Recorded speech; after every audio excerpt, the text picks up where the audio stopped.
Good morning, Carroll County. This is Brian DiLeonardo, your state's attorney, with this week's State's Attorney's Report. I hope you had, you and your family, a great Thanksgiving. And as we approach the Christmas season, one of the things that we really wanted to come out today and talk to everyone about is fraud. And obviously it's a concern all year round, but in particular around the holiday season, we see an awful lot of scams that are essentially done to prey upon this time of year and the goodwill of people. So today, I asked our senior assistant state's attorney and our supervisor of our economic crimes unit, Melissa Hockensmith, to come out and talk a little bit to you about the scams that she sees. So good morning, Melissa. Good morning, Brian. Now, I know obviously in our office you see all of the type of scams that go on in the county. Can you tell us a little bit about what you see and things that people should be aware of? I can. This time of year, I think that there are a lot of scammers that do take advantage of our holiday giving spirit. Not all Grinches come in the color green. Fraud and scammers come in many forms, and there's a lot of things that you should look out for. One of those things is charity scams. Tricksters can take advantage of your giving spirit during the holidays with fake charities. They may cold call unsuspecting people or approach them outside of stores. And instead of the money going to worthwhile causes, donations go straight into the tricksters' wallets. So I have some tips on how to avoid the scammers. Well, and when we talk about that, we will see that sometimes come up after a major national crisis, that people will use like a crisis and start using that as a scam. And during the holiday season, definitely, what are some of the ways that they could be aware of to avoid the holiday type scams? Well, what they should do is check out the various websites like Charity Navigator. Charity Navigator is one website that has a list of fake charities before donating. Also, if you want to donate, I would not click directly on a link that's sent to you in an email. I would go directly to either the physical location of the charity, if that's possible. And if not, you want to go to their website directly. Do not click on a link in an email. And the thing is, with Carroll County, one of the tremendous assets of this county is our nonprofits, is our charities, and the amount of money that's raised. And so certainly if you're looking to give, there are really well-established organizations that you can donate to. And I think it's, one of the things we see is all of a sudden when something comes out of the blue that no one's heard of, that would be certainly something to take a look at too. Yes, that's something to take a look at. And then we had the recent fires in Tennessee, and that's something that I'm waiting to see pop up in Carroll County. Many years ago, as you already mentioned, we had a fake charity scam here with Hurricane Katrina. Mm-hmm. And we just had a lady that set up a bucket outside of one of the grocery stores and collected funds. Come to find out that went directly to her, and it did not make it to the victims of Hurricane Katrina. Absolutely. So it's certainly good advice there. Well, in addition to the charities, what are some of the other things we see during this season that, the fraud or the theft that you see in Economic Crimes Unit? Well, package thieves is one biggie. There's an increase in online shopping during the holidays, and that keeps the mail carriers and the thieves very busy. The United States Postal Service anticipates delivering 750 million packages during this holiday season, which is up 12% from last year. I think about half of those are to my house, it seems, the last week or so. And another half is to mine. Thieves will follow carriers' trucks to snatch up packages as soon as they are delivered, or drive around neighborhoods looking for unattended packages. So one of the things that you all can do is schedule a delivery when you know you're home, or pick it up from a carrier location. You can also have your package sent to the office if that's more convenient. And if you have a security system, you want to set it to record so you can catch any thieves that take packages that are left unattended.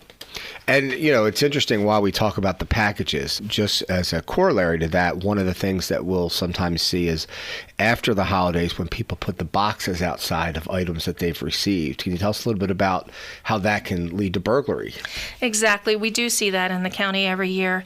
For example, if you get a new big screen TV, you're going to put the box out by the curb, and now the thieves are driving around looking at the boxes, and they know that you have a new big screen TV and a new PlayStation. So they'll watch and wait for you to go to work. They know when you're not home, and they're going to come in and take those items. So if you have those boxes, it's best to tear them down, put them in the recycle, break them down as best you can, or even if you have, a fireplace where you can burn those items, that would be best. Well, I know one of the things that has become incredibly popular this time of year, and every year it seems to be more so, is gift cards.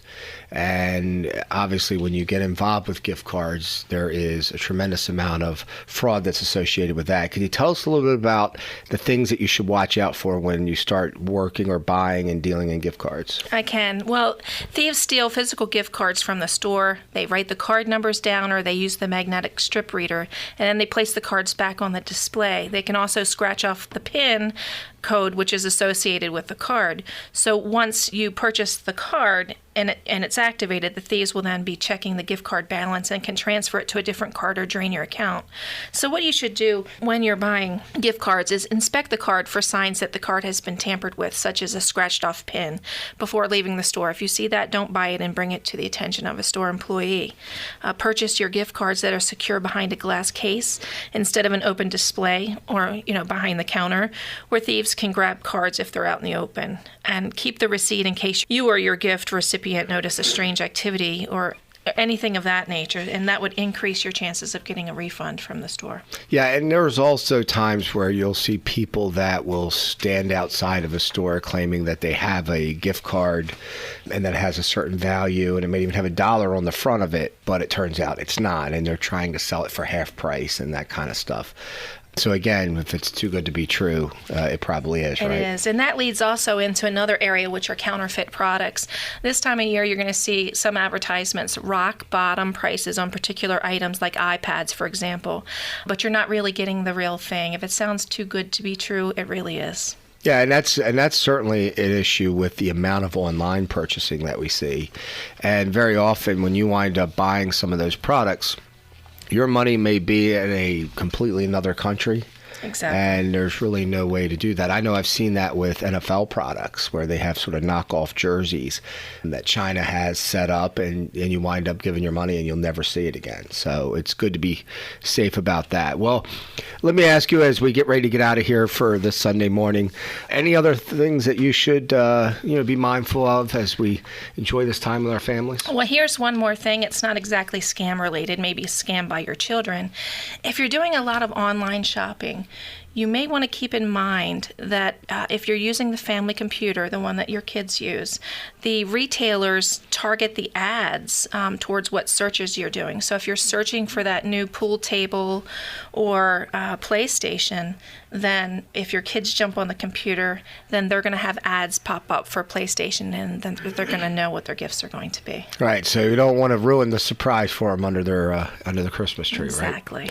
Well, excellent. Well, thank you so much for coming in this morning. And again, hopefully these are tips that can help you from avoiding being in a situation where you've been scammed or in any way taken care of. Again, this is Brian DiLeonardo, your state's attorney. Thank you so much for being with us today. Thank you.